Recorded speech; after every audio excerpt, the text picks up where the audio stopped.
भक्तों राम राम, राधे श्याम। भक्ति भाव विद रेणु रस्तोगी चैनल में मैं आपका स्वागत करती हूँ। तो जिनका आज जन्मदिन है उन सभी को हार्दिक शुभकामनाएं। जिनकी मैरिज एनिवर्सरी है उन सभी को भी हार्दिक शुभकामनाएं। तो आशा करती हूँ कि आप सब कुशल मंगल होंगे। तो आप सभी को फागुन मास के शुक्ल पक्ष की एकादशी की अनंत अनंत शुभकामनाएं। तो आप सभी को होली की भी शुभकामनाएं, क्योंकि आज ही से हमारे यहाँ होली शुरू हो जाती है, यानी कि जो रंग खेलनी एकादशी होती है। तो इस एकादशी को रंग खेलनी एकादशी भी कहते हैं। तो इस एकादशी से क्या होता है, रंग खेलना चालू हो जाता है। और बिहारी जी के यहाँ तो बसंत पंचमी से ही हो जाता है, लेकिन हाँ, जो पानी में रंग जो खेला जाता है वो क्या होता है, रंग खेलनी एकादशी से शुरू हो जाता है। तो भक्तों सबसे पहले क्या करेंगे, हम अपनी चौकी पर एक पीला कपड़ा बिछा लेंगे। और अब हम अपने लड्डू गोपाल जी को और राधा रानी को क्या करेंगे, वेलवेट के कपड़े पहनाएंगे जब तक होली नहीं हो जाती। क्योंकि 8-10 दिन में और फर्क पड़ जाएगा और थोड़ा मौसम सही आ जाएगा। तो जो थोड़े मोटे कपड़े होते हैं फिर मैं वो पहनाना शुरू कर दूंगी। तो होली के बाद से हम नॉर्मल जो कपड़े होते हैं तो वो अपनी राधा रानी को, लड्डू गोपाल जी को पहना सकते हैं। तो भक्तों बात कर लेते हैं कि एकादशी कब है। तो मैंने सभी को तैयार कर लिया है। तो आप हमारे छोटे लाला के दर्शन कर लीजिए। ये हमारे बिहारी जी हैं, इनके श्रृंगार के दर्शन कर लीजिए। ये हमारी राधा रानी है। तो आपको इन सभी का श्रृंगार कैसा लग रहा है। और ये हमारे लड्डू गोपाल जी हैं। तो बहुत सुंदर लग रहे हैं हमारे लड्डू गोपाल जी और राधा रानी। तो आप एकादशी के दिन सबसे पहले शुद्ध होकर क्या करें, पीले वस्त्र धारण कराएं। तो अब बात कर लेते हैं एकादशी कब है। तो भक्तों एकादशी है फागुन मास के शुक्ल पक्ष की एकादशी 9 मार्च की है। तो 9 मार्च का संडे पड़ रहा है। तो आप क्या करेंगे, संडे से पहले यानी कि शनिवार को ही आप तुलसी पत्र तोड़ लेंगे। और 10 तारीख की है हमारी एकादशी, जो सूर्य व्यापनी एकादशी मिल रही है वो मिल रही है हमें 10 तारीख को। तो 9 तारीख को आ रही है 7:45 पर एकादशी शुरू हो जाएगी। और अगले दिन यानी कि 10 तारीख को 7:47 तक एकादशी रहेगी। तो सूर्य व्यापनी एकादशी जो हमें मिल रही है वो मिल रही है 10 तारीख को। तो व्रत करेंगे हम 10 तारीख को। तो ये और एकादशी का पारायण, तो एकादशी का पारायण हमने करना है 11 तारीख को। तो उसका समय है 6:30 बजे से लेकर 8:15 बजे तक। तो हम पारायण कर सकते हैं। तो पारायण किस चीज़ से करना है, तो गाय के दूध की दही से हमने पारायण करना है। तो इसमें जो पूजा की जाती है वो की जाती है लक्ष्मी नारायण भगवान की। तो लक्ष्मी नारायण भगवान की कृपा आप सब पर बनी रहे। तो ये जो एकादशी है इसको रंग भरनी एकादशी भी बोलते हैं और आंवले की एकादशी भी बोलते हैं। तो इसमें आपके पास यदि आंवले का पौधा है तो आप आंवले के पौधा को रखकर पूजा करें। और परशुराम जी की को छोटी या जो भी आपके पास कोई फोटो हो, चित्र, उससे आप पूजा कर सकते हैं। मेरे पास ये छोटी सी मतलब फ्रेम में है परशुराम जी की। तो आप इस तरीके से भी कर सकते हैं। फोटो चित्र आप फोटो चित्र से भी कर सकते हैं। तो इसमें परशुराम जी को जरूर बिठाना है और उनकी पूजा करनी है। साथ ही हमने गौ माता को पधार लिया और हाँ अपने लक्ष्मी नारायण भगवान जी को और लक्ष्मी जी को विराजमान कर लिया है। तो इसमें जो है हमने जल के पास में ही परशुराम जी की मूर्ति, फोटो, जो कुछ भी है आपके पास, तो आप उसको वहां पर लगा सकते हैं। मैंने कलश की स्थापना कर ली है। इसमें सादा जल लेकर इसमें गले तक जल लेने के बाद इसमें डाल लिया है मैंने गंगा जल, एक सुपारी, लौंग का जूड़ा और एक का सिक्का। और इस पर रख लिया है मैंने नारियल और बांध लिया है यहाँ पर मैंने कलावा, गले में बांध लिया है कलावा। तो अशोक के पत्ते इस समय मेरे पास थे नहीं, तो आम के पत्ते और इस पर लगा लेंगे पंचपल्लव, या आप 7 भी लगा सकते हैं। और कलश की स्थापना करने के बाद परशुराम जी को सीधे हाथ पर विराजमान करना है। या तो आप यहाँ कलश के पास भी विराजमान कर सकते हैं या फिर विष्णु भगवान के दाहिनी हाथ की तरफ आप उनको विराजमान कर सकते हैं। तो मैंने यहाँ पर इनको विराजमान किया हुआ है। ये देख सकते हैं आप कितने अच्छे लग रहे हैं और दर्शन भी बहुत अच्छे हो रहे हैं। तो आप फोटो चित्र भी लगा सकते हैं। मैंने तिल का आसन देकर गणेश जी को विराजमान कर लिया है। आपके पास यदि आंवले का वृक्ष ना हो तो आप क्या करें, आंवला अब विष्णु भगवान के दाहिने हाथ पर रख लें और तब आप उसकी पूजा कर सकते हैं। संडे का दिन है तो एकादशी भी है, तो एकादशी में तुलसी पत्र तोड़ते नहीं हैं, तो हम क्या करेंगे, शनिवार को तोड़कर रख लेंगे और 3 दिन तक तुलसी पत्र बासी नहीं होते तो हम उनको रख लेंगे, तो हमारे एकादशी में और द्वादशी में तुलसी पत्र काम आ जाएंगे। तो हमने ये पहले ही तोड़कर रखने हैं। और ये रंग खेलनी एकादशी है, तो इस पर क्या हो करना है, हमने अपने लाला को फूलों से होली खिलानी है। रंग तो नहीं मतलब रंग पानी में घोल कर तो नहीं लगाना है, या टीके मात्र से आप थोड़ा सा लगा भी सकते हैं, वो भी ऑर्गेनिक कलर लेकर। तो आपको होली कैसे खिलानी है, तो आपको फूलों से होली खिलानी है, इत्र लगाकर, इत्र में चंदन मिला लें। जैसे ये वाला इत्र है मेरा, तो इस इत्र को हाथ पर ले लूँगी मैं और इसमें मिला लूँगी चंदन। तो चंदन मिलाकर हमने इत्र से अपने लाला के कपोल पर इस तरीके से हमने रंग लगा देना है, यानी कि वो हमारा चंदन वाला जो आता है कलर, तो वो ना लें तो खाली चंदन लेकर भी आप उसको लगा सकते हैं इत्र के साथ। तो इत्र के साथ होली खिलानी है और पुष्प पर अबीर लगाकर होली खिलानी है, पुष्पों का टुकड़ा डालकर इनको होली खिलानी है। और इनको जो गुलाल है, जो इनका हर्बल गुलाल आता है, उसको भी आप मतलब इनके ऊपर डाल सकते हैं। तो आपको 4-5 तरीके से होली खिलानी है। और गुलाल उड़ाने के बाद गुलाब जल डाल दें। तो इस तरीके से आप 5-6 तरीके से होली अपने लाला को खिला सकते हैं। तो वो जो वीडियो होगी कि हम अपनी होली कैसे खिलाएं, तो वो भी आपके पास वीडियो आ जाएगी, क्योंकि आज एकादशी है तो सबसे पहले मैं एकादशी के विषय में ही बात करूंगी। लेकिन रंग खिलता है इस दिन से, तो बिहारी जी के वृंदावन में सभी जगह क्या होता है, आज तो रंग ही खिलाया जाता है। तो इसलिए हम जो है लाला को इस तरीके से होली खिलाएंगे।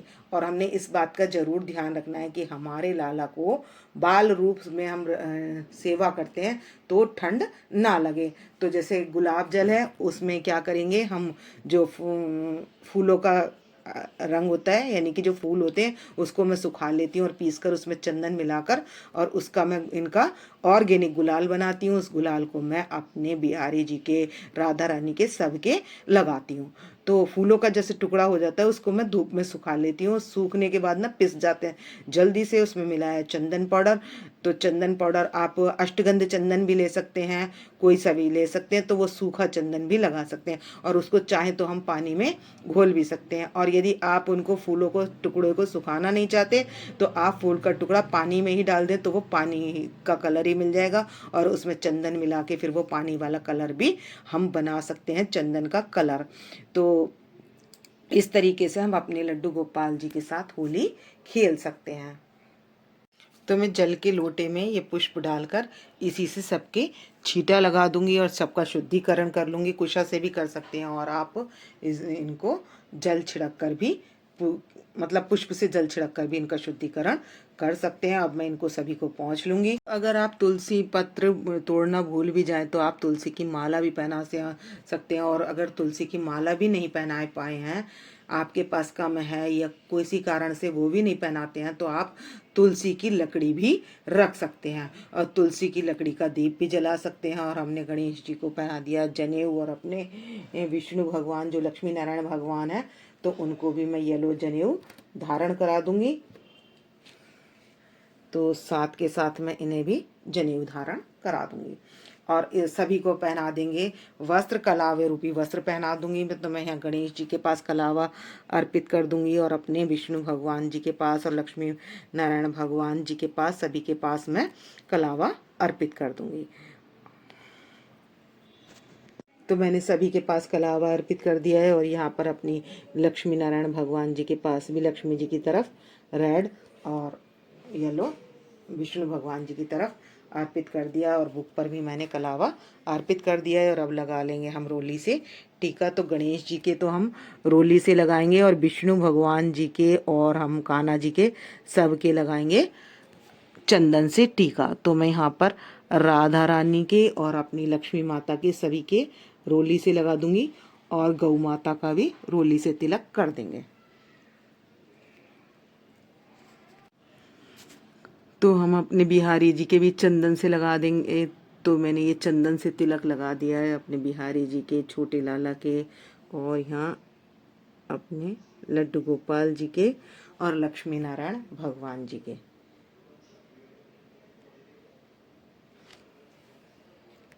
और अब फूल पर लगाकर गुलाल और अबीर लगा देंगे। तो हमने सभी को पुष्प अर्पित कर दिया है और इनको पहना दिया फूल माला, लड्डू गोपाल जी और राधा रानी को, सभी को। और अब हम सब के लगाएंगे पुष्प से गुलाल। मैंने ले लिए ऑर्गेनिक कलर, इसमें ऑर्गेनिक कलर हैं, तो मैं इसमें से लेकर और इस पे पुष्प पर लगा लूँगी और इस पर अबीर लगा लिया और लगा देंगे हम अपने गणेश जी के। तो इस तरीके से हम अपने लड्डू गोपाल जी के, राधा रानी के, सभी के हम इस तरीके से इनके लगा देंगे ये गुलाल ऑर्गेनिक कलर। और यहाँ पर भी जो बुक पर हैं इन पर भी सभी के यहाँ पर भी हम लगा देंगे। और अबीर और गुलाल लगा हुआ ये पुष्प हम अपने गणेश जी के पास भी अर्पित कर देंगे, क्योंकि हमारी रंग भरनी एकादशी है ये, तो इस पर हमें इस तरीके से इनके पास रखना भी है और लगाना भी है। और फूलों का टुकड़ा कर लूँगी मैं कुछ, तो वो फूलों से होली भी आज हम इनको खिलाएंगे।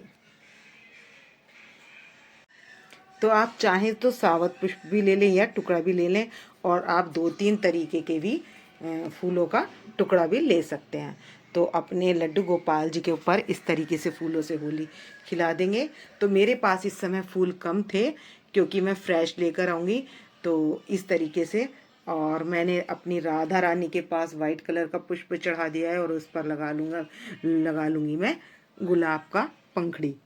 तो या अगर गुलाब का पुष्प हो तो इस तरीके से आप गुलाब का पुष्प भी रख सकते हैं। और यहाँ पर मैंने लक्ष्मी माता के पास ये वाइट पुष्प रख दिया है, इसके ऊपर भी मैंने, तो भाव तो यही होता है कि हम कमल का पुष्प चढ़ाएं, लेकिन कमल का पुष्प नहीं मिलता तो हम गुलाब का पुष्प भी रख सकते हैं। तो सभी को इस तरीके से होली खिला लेंगे। और भोग में हम माखन, मिश्री और दूध से बनी हुई वस्तुओं का भोग लगा लेंगे। और मैं यहाँ पर रख दूंगी मेवा, क्योंकि हम एकादशी पर मावे की ही घर में बनी हुई वस्तुओं का भोग लगा सकते हैं। और रख लूँगी फल फ्रूट। तो भक्तों, मेरे पास आंवला था नहीं, तो उस दिन मैं अवाय ले आऊँगी।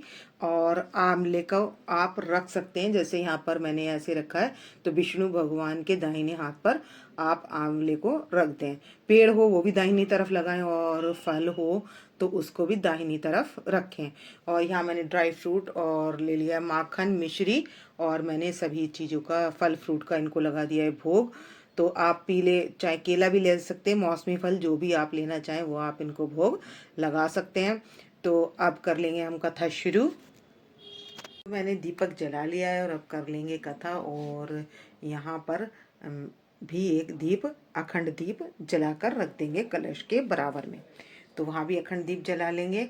और इसमें एकादशी के दिन हमने सुबह उठकर धूप दीप से, सुबह उठकर स्नान आदि से निवृत्त होकर, और स्नान जब करेंगे तो उस जल में हम आंवला पाउडर हो तो आप आंवले का पाउडर भी डाल सकते हैं, आंवला सावत है तो आंवला सावत भी डाल सकते हैं, और उसमें डालेंगे गंगा जल। उसके बाद हम उसमें मिलाएंगे जल। तो उस जल से, नदी के जल से स्नान करने के बाद हम स्वच्छ होने के बाद लक्ष्मी नारायण जी के आगे धूप दीप जलाएंगे और लक्ष्मी नारायण जी की पूजा करेंगे, परशुराम जी की पूजा करेंगे, आंवले के पेड़ की पूजा करेंगे। पेड़ नहीं है तो हम आंवले की पूजा करेंगे। पुष्प लेकर, हाथ में दक्षिणा लेकर अब हम कर लेंगे कथा। तो मानधाता को ने कहा, क्या कहा, कृष्ण जी बताते हैं और अर्जुन पूछते हैं कि ये फागुन मास की शुक्ल पक्ष की एकादशी का क्या नाम है। तो इस एकादशी का नाम आम्ल का एकादशी, रंग भरनी एकादशी है। तब मानधाता ने कहा कि इसकी उत्पत्ति कैसे हुई और इसके व्रत की विधि क्या है, ये सब मुझे विस्तार पूर्वक बताइए। तो ये व्रतों में सबसे उत्तम व्रत जो होता है वो एकादशी का होता है। और इस एकादशी का व्रत करने से हमारे मोक्ष की प्राप्ति होती है और हम क्या होते हैं, विष्णु भगवान की भी हमें प्राप्ति होती है। एकादशी के व्रत करने से कई सौ गौ दान करने का फल मिलता है। और इसकी महत्ता, आंवले की महत्ता इसलिए ज़्यादा है क्योंकि ये विष्णु भगवान के मुख से उत्पन्न हुआ है, तो इसे श्री मुख भी कहा जाता है। तो एक बार की बात कि चैत्र रथ नाम का चंद्रवंशी राजा था और वो बहुत विष्णु भक्त था। और जब एकादशी आई तो वहाँ क्या हुआ, उसने सभी से प्रजा से व्रत करवाया, धूप दीप और छत्र आदि सब दान किए और बृहधात्री को, ब्रह्मा जी को पूजने लगा। तो ऐसा ब्रह्मा जी द्वारा उत्पन्न होने के कारण समस्त पापों को नाश करने वाली ये एकादशी कही गई। उसने रामचंद्र जी ने भी जब इसकी स्तुति की थी, प्रार्थना की थी, तब उनके पापों का भी हरण हो गया था।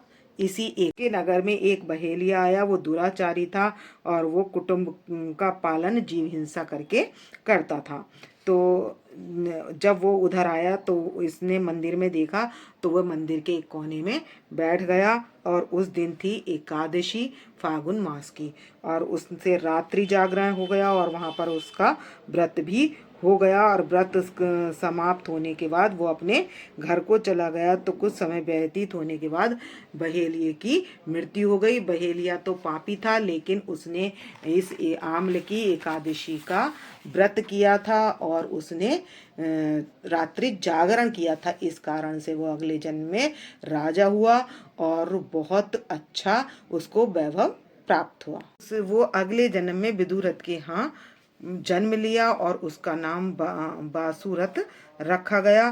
तो एक दिन क्या हुआ कि वो सेना लेकर अपने गांव से दूर चला गया और दूर पहुंचने के कारण अचानक वह शिकार खेलते खेलते रास्ता भटक गया और वो वहीं पर एक वृक्ष के नीचे लेट गया और वहाँ डाकू आ गए और उन्होंने उस पर मारो मारो का उच्चारण करते हुए उसे दुख देना या अस्त्र शस्त्र चलाना शुरू कर दिया।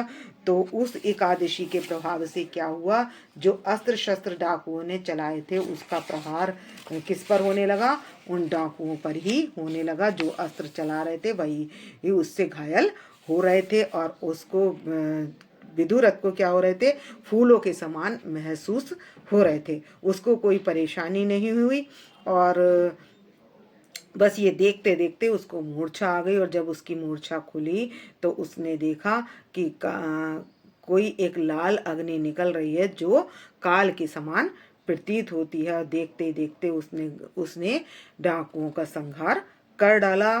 तो वो बसुरत सोचने लगा, मुझे किसने बचाया है। तब आकाशवाणी हुई कि इस संसार में विष्णु भगवान के अतिरिक्त तेरा कोई नहीं है। और तब उसने विष्णु भगवान को प्रणाम कर वापस अपने नगर को चला गया। तो इस आम्ल की एकादशी के प्रभाव से सब कार्य सफल हो जाते हैं। के प्रभाव से विष्णु लोक को प्राप्त हो जाता है, गौदान का फल मिलता है। गौदान, सोना दान और धरती दान का, भूमि दान का भी फल इस एकादशी के प्रभाव से मिलता है और समस्त पापों का नाश हो जाता है। तो ये कथा यहाँ पर पूर्ण हो जाती है और उसके बाद हम कर लेंगे 26 एकादशियों के नाम। तो ये है एकादशियों के 26 एकादशियों के नाम, तो इनको ले लेंगे। और जो हमारे हाथ में दक्षिणा और पुष्प हैं वो हम अपने विष्णु भगवान या गणेश जी के पास अर्पित कर देंगे और उसके बाद करेंगे अब हम आरती। तो अब घंटी बजाकर कर लेंगे आरती। बांके बिहारी तेरी आरती गाऊं, हे गिरधर तेरी आरती गाऊं, आरती गाऊं, प्यारे तुमको मनाऊं, हरि चरणों में शीश झुकाऊं, चरणों से निकली है गंगा। शंख का जल लेकर हम जोत ठंडी कर देंगे और सभी देवी देवताओं को दे देंगे और उसके बाद हम ले लेंगे और एक पुष्प लेकर हम कर लेंगे क्षमा प्रार्थना। और पहले करेंगे पुष्पांजलि। पुष्पांजलि अर्पण करूं, ग्रहण करो महाराज, कृपा दृष्टि अवलोकिए, शरण पड़े की लाज।